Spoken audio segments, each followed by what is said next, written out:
what I just described. The Cossacks, together with the Tatars, are able to storm and capture Dubno.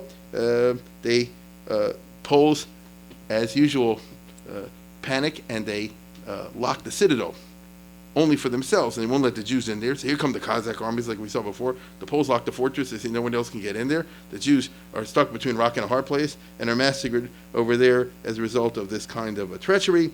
Then they attack Brody. They're going west, west, west. They attack Brody. Here he tells us that we're not able to capture the city, but big deal. Once you have a long siege in the 17th century, talk to me about public health. Talk to me about public hygiene.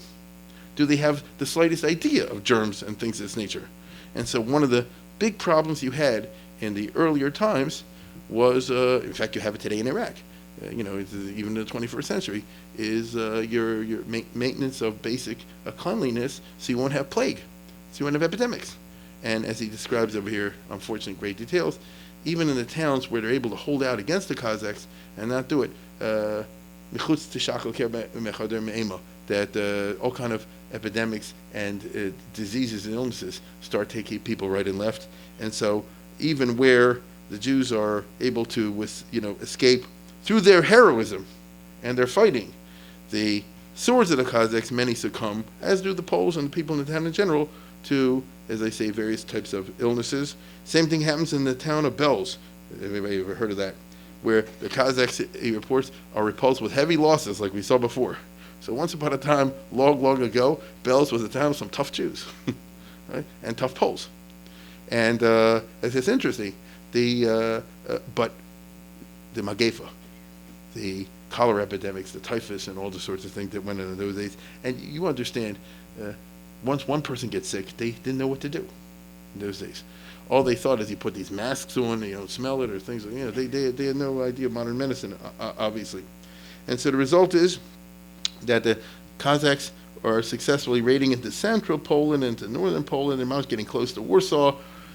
This big country, which was so powerful, it looked powerful anyway, turned out to be naked, turned out to be defenseless, or at least, here's the weird part, they weren't defenseless. If somebody could just organize them and get their act together and get a king, they didn't have a king at this time, hadn't chosen one, because the other guy died in May, and they hadn't chosen the next one until November, so they're taking their time, and it's like Nero fiddling while Rome is burning. If somebody could organize them into a big army, they could crunch anybody. The Poles were not weak, but they had no centralized government. They had no notions of how to fight a modern war, or even a war of the 17th century, and the result is the Cossacks storm everywhere. They next go out to the city of Narol, which is well-known Galicianer town. The place is stormed after a very tough defense. Again, I'm not going to read all the parts over here, but the Jews and the Poles fought like crazy. It's the largest Jewish massacre of the war. 10,000 people are killed. Why they killed? The Jews locked themselves in the synagogue, and then the Poles are able to storm and capture and destroy the synagogue with everybody in it. Some of you have been in Beit HaTfutzot, in the Diaspora Museum in Israel. You'll know what I'm talking about when you see the synagogue displays of the old shuls, one from Spain and one from Germany and one from China, and there's one or two or three from Poland, as I recall. And if you may notice, I don't know if you did, they're big, very elaborate affairs. And that's because, now you'll understand why, in light of what we're talking about in this series, in the 1500s, the 1600s, 1700s, synagogues were built as fortresses. You understand? Perhaps some people have heard about the halachic question whether you can explode firecrackers on Simchas Torah, which is a question going back to the 15 and 1600s in Poland. Gunpowder, actually, pulver. The Magen Avram speaks about it, and the Ber Heitev, people from long, long ago. Now, you might ask me like this. Okay, kids had an interesting idea, even today, some people don't know exactly where to draw the line on Hakafas and the Simcha and things of this nature. What's his business with the gunpowder? If you look at the Shilas and Shuvas that the response in that period, they're always talking about the gunpowder located in the synagogue. Now, what kind of gunpowder is located in a synagogue? The answer is every synagogue in Poland, if you understand what I'm saying, for perfectly obvious reasons. Once upon a time, every synagogue of any decent-sized community in Poland was built literally as a fortress because they're worried about things like this, and they have to be ready in case of attack to have a defense. And it turns out there was a Shomrim and a JDL and a Northwest Patrol, and everything associated with that had to be part of the Jewish life in Poland. Not to attack the Poles, because you can't do that, but if there's some kind of outbreak and the Jews have to run to a safe position. They're usually made of wood. It's interesting. All the buildings at that time were made of wood. I'm not an expert in wood. I know Rabbi Simanowitz would tell you, but if you do the wood right, it won't burn so easily. Is that right? It's got to be dry and all the rest of it. So it's not so simple as you say, why would somebody have a wooden fortress? And they were built in a fortified way. Next time you ever go there, if it's still open, the Diaspora Museum, and you see pictures of this, you won't notice. It always bothers me, because I know why. We won't notice. Oh, isn't that cute? Isn't it interesting that they have the pictures on the wall, or it's built in a rectangular form, or all the rest of it? It was military post. And every shul has pulver or gunpowder there, and they had a supply of weapons downstairs, and there had to be a committee in charge of the guns, and there had to be people trained in using the guns. Again, just pulling out of my hat over here, there's a famous responsum in the time of the Maram Lublin, a little bit before this, but from this period of an accidental death, where in Poland, in Lublin, right now, not far from where we're speaking about, where they were holding, this is how the Shiloh goes. They're holding target practice, and there was a sign, don't come in during target practice. And these were Jews, it was a Jewish militia, and some guy unfortunately walked in when he shouldn't have. He disregarded the sign and got killed. And there's no question that the person who shot him, it's not his fault, because it was a target range, and they had a sign saying it's a target range and don't do anything. Nevertheless, as the Shiloh goes, this is the 1600s, they're running to the Maharam Lublin, he's in the back of the Gemara at the bottom, saying, I want a penance. My conscience is bothering me. Why did I kill another Jew? Why did God so arrange this? You can understand that. Notice he's not required to do anything, but on his own, because of a conscience, he wants to know what he should do for teshuvah, not in the sense of repentance, but rather in the sense of a penance. And it's a famous tshuva where he says, I'm going to go easy on you. What you should do is just walk on your knees to the grave of the person that got killed, and then lie down in front of the synagogue. Everybody should walk on you, and get a whip 3 times a week for so and so many weeks before Marav, and all this sort of business. And he says, I'm going easy on this guy because he's old and weak, and he has children who depend upon him. So they had some pretty tough ideas about what penance was like at once upon a time. But there were Jewish militias, there were target practice, there were synagogues that were fortified. They had to be. There was gunpowders, there was gun committees, and all the rest of it. Just like there was a Chevra Kaddish and a Chevra Mishnayos and a Chevra Shas. Just realize it, and if you see what we're going through, you'll understand why. So again, he has in the role. There's a very well-known story. It reminds us of the Holocaust. He says, Harbe Lochu Akidarm B'Shivi, after they killed all these people in the synagogue. The Tartars took a lot of people as captives. Sarfu, and all the cities around they burned. They made it into a Sodom and Amor, and as they flattened it. Isha Achas, and a lady told me, the author of this book, who wrote this book a year or two after the events in it, 3 years actually. Shenishra B'chaim Ben Arugim, that she survived. It's like a story from the Holocaust. She survived because she was among the dead bodies. Shenishu Kamameis Noshim, but Noshim Tap Noshim. There were men, women, and children, dead bodies lying all over the place. And she and these other few people, men, women, and children, survived among the pile of corpses. And they were there for 5 days, and they had to keep quiet. And and they had to do cannibalism. You see, they had to eat from the bodies around them. And from the bodies all around them, they had to cut off and roast meat. There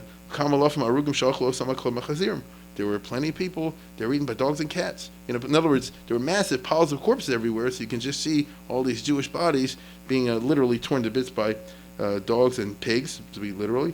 And the survivors were able to escape to a town called Shemishal, which is not nearby, and there the Jews took care of them. So what I'm trying to say is there are thousands of stories, I'm sure, or at least hundreds, I'm sure, from that time that will never get printed. And there are all kinds of, because you can just imagine the circumstances that we're dealing with over here. In a little bit later, the town, the farthest got over in this area was Zamosh, where Itzhak Hoffman used to live. And here they were going to really storm the city, and the people got lucky. The Cossacks tried once or twice and it didn't work, and then they resorted to witchcraft. These people in Europe, many places, are one stage away from paganism. People don't want to admit it. Let me give you an example of what I'm talking about. In the 1700s, the 1780s, maybe a little later even, I remember this in college, there was a town in Germany, that's a civilized country, where in South Germany there was a drought, and the rain wasn't coming. And the priest, it was a Catholic area, and they did all the things you're supposed to do as Catholics to pray for rain, and nothing was working. And then the local peasants get together and they tell the priest, leave town for 3 days. And he says, why should I do that? He said, just leave town for 3 days. And they pretty much picked him up and took him in a carriage to another town, and they buried 2 animals alive. Because this is going ancient times, back to the Avodah Zarah, the paganism, but before that, when you have a drought, you have to appease the gods. Some of this, like I say, happened not that long ago.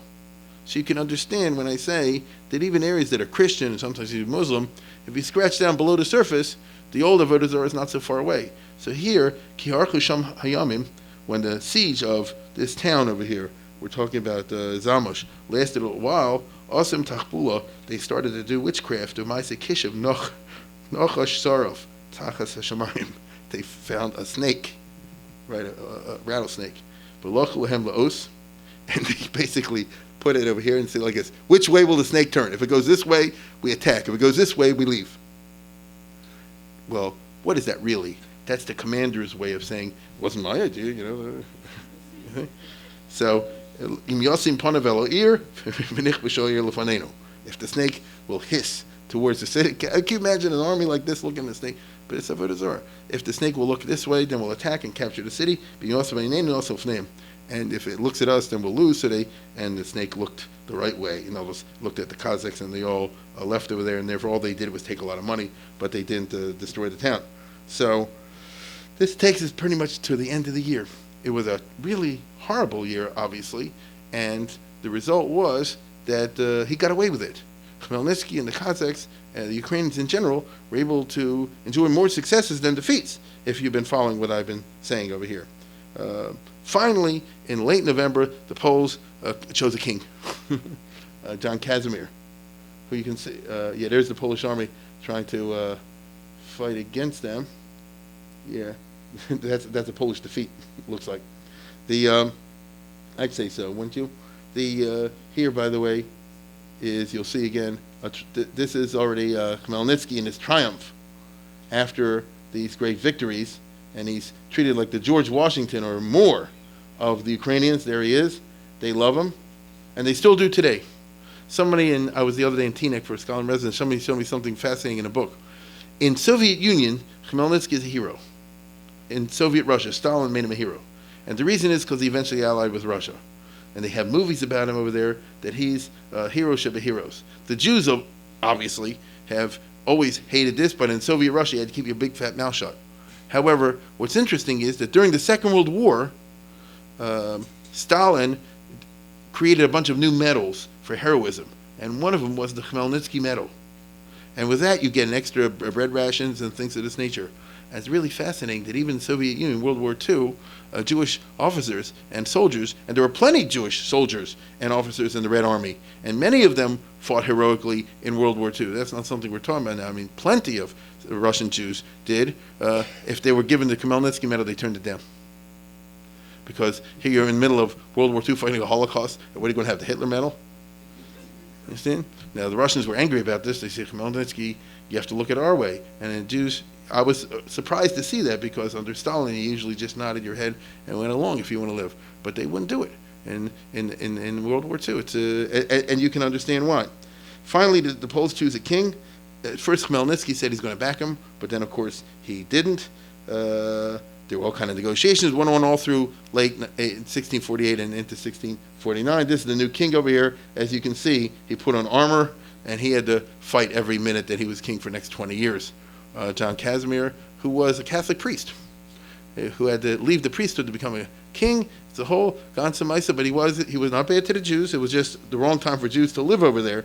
And there engages a renewal of the war in 1649 in the siege of Zamosh over there. There's Khmelnytsky. this is on the right, was the Polish ambassador who tried to conclude peace with him. I won't go into all the details, but Khmelnytsky basically said like this: "Why should I make peace with you guys? I'm beating you. I'm on a roll. So I want you to recognize me as the ruler of an independent country." And here, finally, what happened was that they massed in big battles in 1648. There's Khmelnytsky. There's the original siege of Zbaraj, as you can see on the there's Prince Jeremy, and this is the real battle that happened. Here there weren't any Jews, because here the Poles moved everybody out, and it's a complicated story, but basically they said we can hold out in a siege while a relief army comes in. Unfortunately, nothing turns out the way you wanted. The siege came over there. They were tough fighting, obviously. The king led an army to the relief. The relief was defeated by the Cossacks, but then the king paid off the Tatars. This is Eastern Europe. The king paid off the Tatars to abandon the Cossacks, because he said, if you guys win too much against Poland, Russia will get too powerful. And the Tatars said, that's true. So then Khmelnytsky, who lost his allies, then had to withdraw, and the fighting simply could go on longer and longer because there was no way that any side could win. The only good thing that happens over here in 1649 is the king, John Casimir, who was a Jesuit priest originally, issues a famous royal decree that says any Jew who converted can go back to being Jewish. Now, this is unusual. As you know, in Spain, the whole story with the Spanish Inquisition was that once people converted, as you see, there's the area that Khmelnytsky was able to conquer, and the Poles couldn't do anything to him, not in 1649 and 1650. And it gets really dicey because A is trying to knock out B is trying to knock out A. I would point out in a minute, here is Russia, they can't wait to get in. Here is Sweden over here, you can't wait to get in. And the whole thing descended more and more into chaos as the years go by. But as I say, it's interesting that the Poles understood the Jewish position, and they did allow thousands of Jews who, for one reason or another,